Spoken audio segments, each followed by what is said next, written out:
dalam video yang kita beri judul Batas Pengabdian ya. Menarik sekali judul ini karena kalau boleh dikata mengandung dimensi yang bersekat-sekat ya. Batas pengabdian bisa diartikan akhir dari sebuah pengabdian atau bisa juga hanya sebuah sekat yang membelah dua sisi atau dua pengabdian ya. Dan saya sengaja memilih lokasi ini, Bakti Husada ini adalah salah satu tempat yang masih orisinil ya. Orisinil bangunan adalah ini, Bakti Husada ini ya. Mungkin bangunan ini ada di sekitar di bawah tahun 90 ya. Bangunan ini adalah lambang daripada orisinal awal Dinas Kesehatan. Dan saya menyukai logo ini karena di dalam logo ini juga ada filosofi yang luar biasa. Bunga Wijaya Kusuma ini adalah sebuah obat yang disimbolkan dari beberapa dimensi, mulai dari dimensi pewayangan, dimensi kebudayaan sampai dimensi sekarang. Dan obat bunga Wijaya Kusuma ini sungguh suatu obat yang sangat ampuh ya gitu, zaman kala itu. Nah, di batas pengabdian ini saya coba mengurai kembali apa yang terjadi di rentang tahun 2012 sampai 2020, di mana saya ketemu awalnya sahabat ya, kemudian seperti saudara, dan beliau juga adalah merupakan guru saya ya, di bidang spiritual ya. Pak Abu ini luar biasa, seperti kita kenal bersama, dialah Pak Abu Bakar Abdi yang menjadi kepala dinas di Dinas Kesehatan ini gitu. Jadi di tahun 2012 kami berdua bergabung, waktu itu saya menjadi kepala bidang PKMK dan Pak Abu ini menduduki jabatan sekretaris Dinas Kesehatan. Nah, disitulah tantangan pertama yang waktu itu dilontarkan kepada kami adalah penuhnya kritik bahwa Dinas Kesehatan ini adalah seperti tempat sampah ya, tempat sampah, karena kalau kita lihat gambar di trailer berikut ini adalah memang terbuka, dari semua sisi terbuka. Jadi tidak ada bangunan tidak bersih, jadi semua tanah dan hewan masuk, orang buang sampah pun juga ke tempat kita. Sehingga tantangan itu dijawab, sebulan kemudian dipanggillah Pak Tomo, Pak Kasubag Umum, langsung diserai tugas untuk membuat dinding ini dengan ketinggian di atas 2 meter dan semua full paving, tidak ada sudut yang tidak berpaving. Nah, akhirnya nampak seperti yang kita nikmati sampai sekarang, bersih dan luar biasa. Jadi itulah yang bisa sebagai pembuka atau prolog. Berikut nanti akan ada pesan-pesan lain yang akan lebih seru lagi. Ya, berikutnya yang kedua adalah tantangannya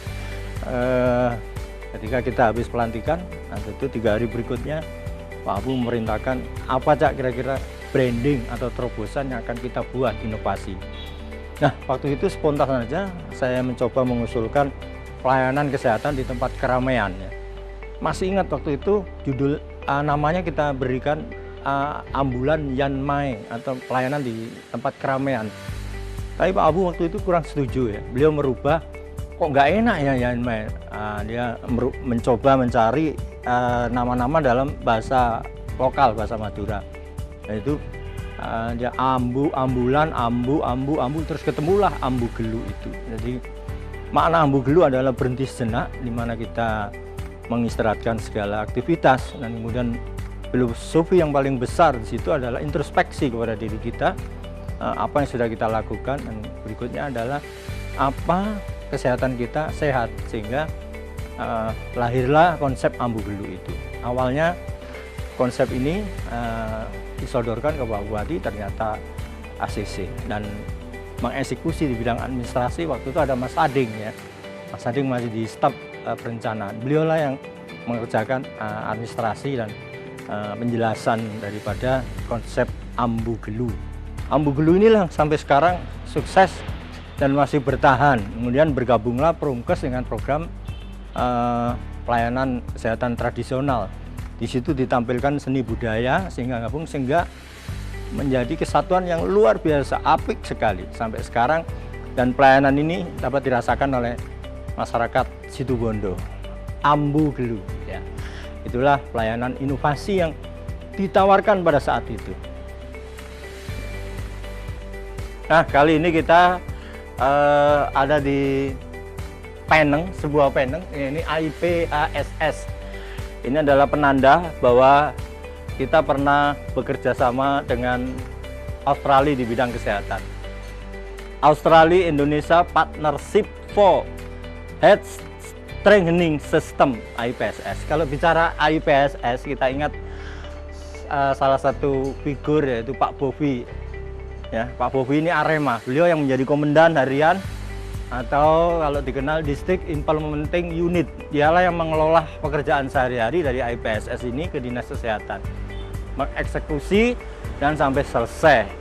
Kemudian kita juga tidak melupakan jasa kedua belah Kepala Puskesmas, Bapak Sudarmono, Kepala Puskesmas Panarukan, dan Pak Didik Sudiarso, Kepala Puskesmas Mangaran. Beliaulah yang moncor waktu itu, selalu tampil menjadi rujukan puskesmasnya karena terakreditasi.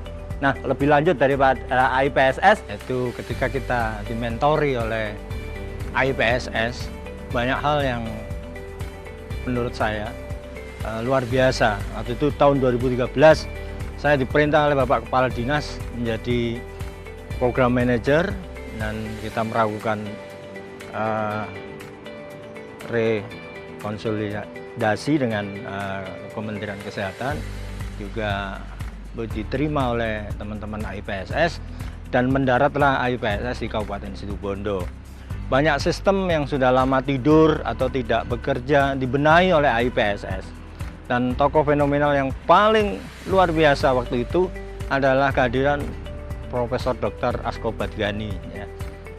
Kita ketahui bersama, beliau adalah orang yang orang yang selalu mendedikasikan kepandaiannya untuk di bidang kesehatan. Juga Dr. Franky dan Pak Budi Perdana dari Renggar Kemenkes. Nah, salah satu produknya yang paling menonjol waktu itu akreditasi kita Puskesmas Panarukan, Puskesmas Mangaran saat itu yang tercepat dan yang keluar duluan, sehingga semua mata bidang kesehatan se-Indonesia tertuju ke Kabupaten Situbondo, dan akhirnya berdatangan satu demi satu ke Kabupaten Situbondo. Mungkin sekitar 70 kabupaten kota se-Indonesia yang sudah ke Kabupaten Situbondo. Nah, di situ tokoh atau artis yang selalu memberikan pencerahan tentang akreditasi, di situ ada Dr. Sandi, Pak Ading, kemudian Pak Heriawan, kemudian Cak Ipul, kemudian Pak Ari, Kepala Puskesmas Sumber Malang. Beliau selalu mewarnai ketika ada tamu. Nah, situ ketika semua hadir di Situbondo sungguh luar biasa, dan ini merupakan kebanggaan dari Pak Abu beserta kami dan semua karyawan. Disitulah muncul video One Day. Ya. Ada video One Day yang terilustrasi suatu saat nanti. Tapi suatu saat nanti ini sudah kita ambil seperti ini. Dinas Kesehatan Situbondo sudah eksis, dan One Day ini memberi pesan bahwasanya suatu saat nanti mungkin akan kita pertanggungjawabkan semua kegiatan yang sudah kita lakukan, terutama di depan Allah Subhanahu wa Ta'ala ketika kita sudah meninggal. Dan ini adalah perjalanan salah satu contoh kota ke kota yang sudah berkunjung ke sini. Dan Prof. Asko Badgani sendiri pernah mengatakan, saya belajar hati dari Pak Abu, Pak Marno di Kabupaten Situbondo ini. Tetap di batas pengabdian. Kali ini kita ketemu ke tempat yang fenomenal ini, ruang pemulihan gizi. Ya. Tahun 2013 ruangan ini diresmikan di era pemerintahan dari Bapak Kepala Dinas Pak Abu Bakar Abdi, dan kekompakan dari teman-teman, ya, dari rumah pemulihan gizi ini luar biasa, jadi menyedot peran serta masyarakat yang datang ke sini dengan kasus-kasus gizi buruk dan lain sebagainya. Dan ada tiga kombinasi yang luar biasa. Satu, Pak Abu ini mengerahkan bagaimana kita undang semua stakeholder lintas sektor, kita undang. Beliau mengistilahkan cerita dan berbagi kasih gitu. Nah, di timnya Bu Rina, ini di teman-teman gizi waktu itu, Bu Rina masih kasih gizi ya.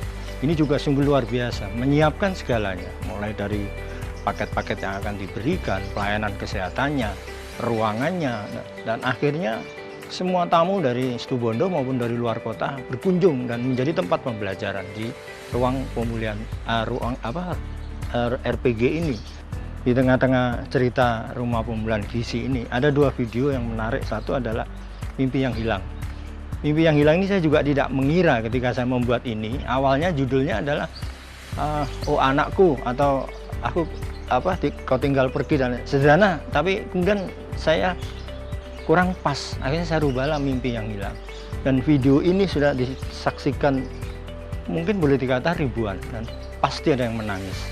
Itu yang membuat luar biasa, banyak berurai air mata ketika menyaksikan video ini. Dan satunya adalah Move On. Awalnya Move On ketika Pak Jokowi berkunjung ke sini, akhirnya menjadi Move On to Presiden, ke Pak Jokowi. Dan rumah pemulihan gizi ini akhirnya diundang oleh Kemenpan RB mengikuti kompetisi, dan kami goal mencapai top 99 pada saat itu. Dan kami terima di Surabaya, saya dengan Bu Rina, dengan Pak Bupati, dengan Pak Abu menghadiri. Dan ini prestasi yang luar biasa. 5 tahun ke belakang pun saya masih yakin belum terpecahkan. Cuman di sini sisi kemanusiaan, sisi perhatian, kemudian juga ada entertainnya yang kita genjot, sehingga perih ya rasanya kalau di sini kalau kita tidak berbagi sesuatu di rumah pemulihan gizi ini. Dan sekarang Bu Menteri Kesehatan sudah menyaksikan sendiri waktu itu. Justru daya tariknya beliau ke sini adalah karena RPG ini. Bu Nina Menteri Kesehatan Bu Nina Muluk waktu itu hadir ke sini untuk menyaksikan bagaimana RPG ini bekerja. Pak Presiden, Pak Jokowi hadir juga di ruang RPG ini. Beliau menyerahkan sumbangan langsung kepada sasaran. Ini yang menjadi luar biasa. Akhirnya Move to Presiden, ini saya rubah judulnya, karena dari keberhasilan ini akhirnya sampailah ke Pak Jokowi, dan kita sudah merasakan sekarang RPG menjadi the best. Ya, berjumpa lagi di Batas Pengabdian. Kali ini kita ada di DC2T, Dinkes Command Center and Theater, atau lebih dikenalnya dengan Gedung Dr. Rusdi Aliuddin MPH. Satu bangunan yang luar biasa. Ini adalah mahakarya terakhir dari Pak Abu. Beliau waktu itu berkeinginan dalam waktu 3 bulan kami harus menyelesaikan gedung yang representatif ini. Dan sampai sekarang insya Allah masih luar biasa. Seperti biasa, dia selalu menaruh kata-kata bijak atau filosofi atau motivasi.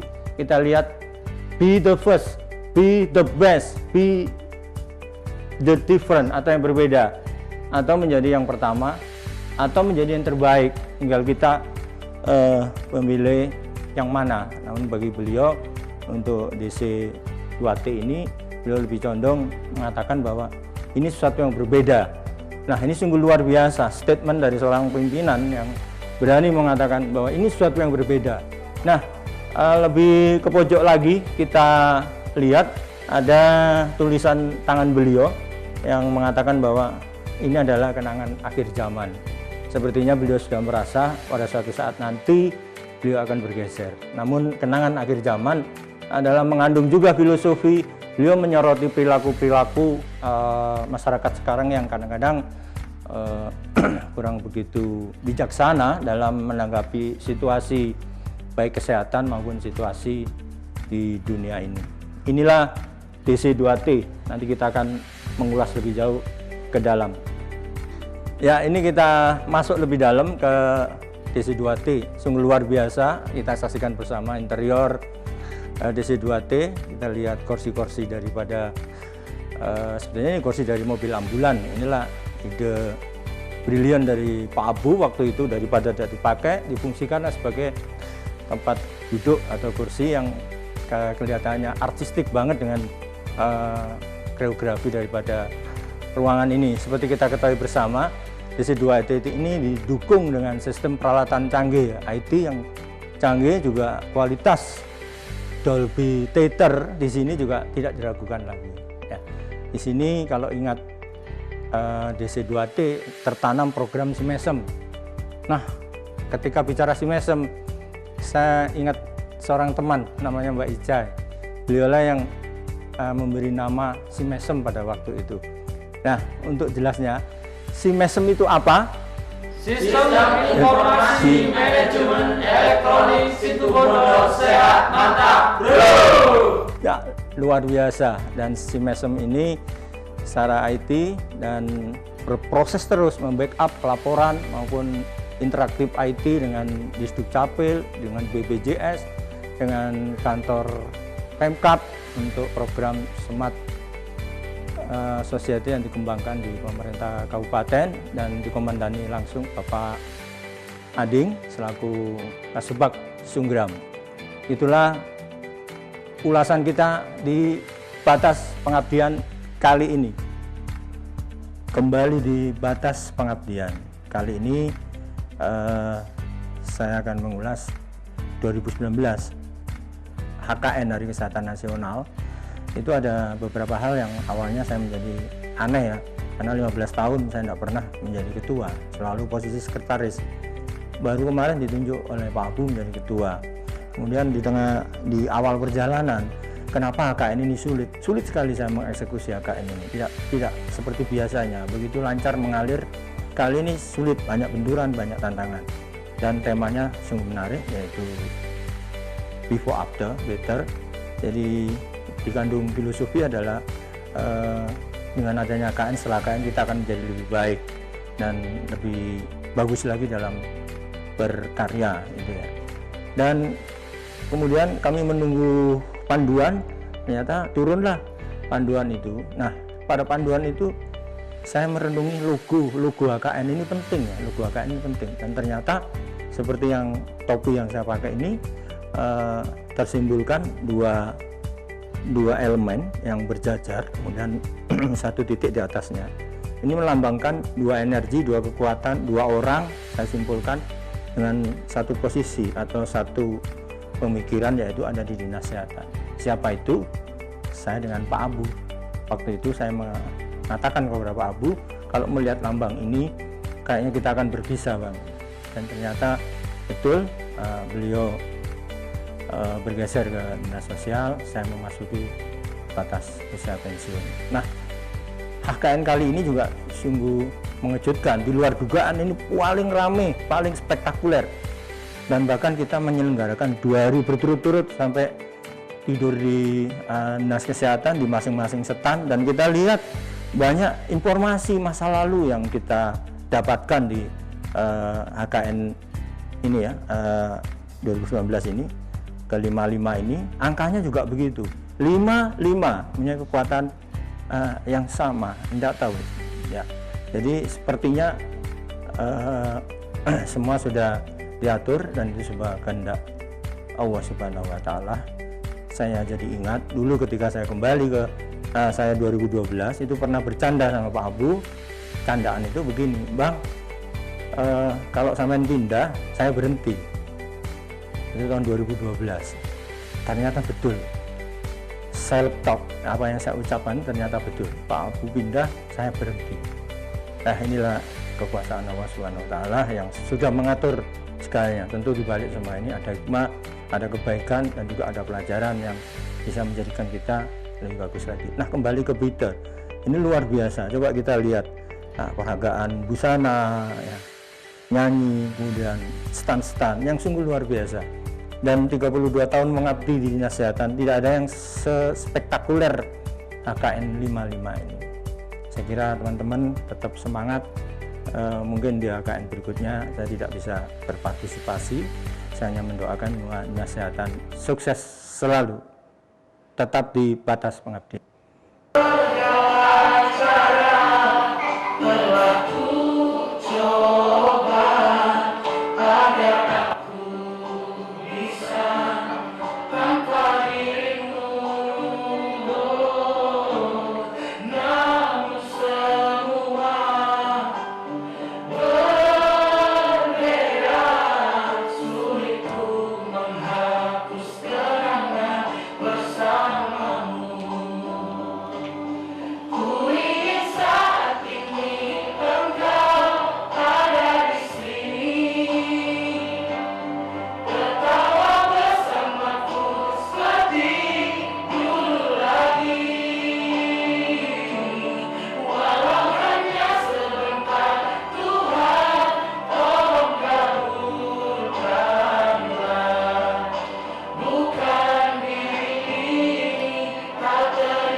kali ini di batas pengabdian di sesi penutup, saya pribadi, Pak Sumarno, mohon diri khususnya kepada Pak Abu. Saya merasa bangga selama ini bisa mendampingi Pak Abu Bakar Abdi dalam berkarya di Dinas Kesehatan. 8 tahun tidak terasa dan kita sudah menghantar prestasi-prestasi besar di Dinas Kesehatan. Untuk itu sebagai manusia tentu saya tidak sempurna, banyak kesalahan. Tentu itulah saya mohon maaf. Mungkin dari kru kami, Mas B maupun Pak Mas Eki ada pesan? Ya, untuk Bapak Abu Bakar Abdi, terima kasih atas ilmu pengalaman yang sudah diberikan selama ini, dan mohon maaf pasti selama mendampingi Bapak banyak kesalahan yang saya sama teman-teman perbuat. Mohon maaf sekali lagi. Untuk Bapak Abu Bakar Abdi, sukses selalu.